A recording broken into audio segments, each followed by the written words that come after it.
Now, as I said, we just started off with a tote that I bought on Amazon. You can buy these at pretty much any big box store, Walmart or anything.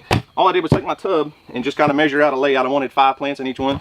So I took a hole saw on my drill and just drilled into the lid. So I put 2, 1, 2, just like the number 5 on a domino. Once you get your holes drilled, then you move to these little net pots. So this is just a cup that's got holes all in the bottom of it. Something to hold your plant once you set it down in there, and this will just sit flush on top of the plastic. And then we use these clay pebbles. It's actually called hydroton, I believe.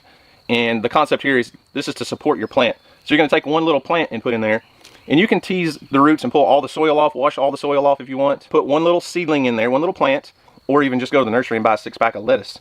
Anything will work, but put one little plant in there, and then you just pack the clay pebbles around your plant, and the clay pebbles support it. And then you just set your net cup down in there. But in the Kratky method, you don't use any electricity, you don't use any air stones or bubbles. So the plants grow what are called air roots. So they'll have roots that come down into the water solution, but they'll also have little fine roots up here at the top that absorb oxygen.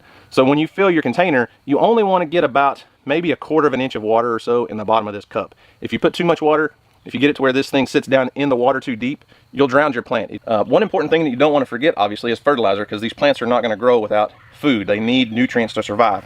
So you're going to need a good water-soluble hydroponic style fertilizer.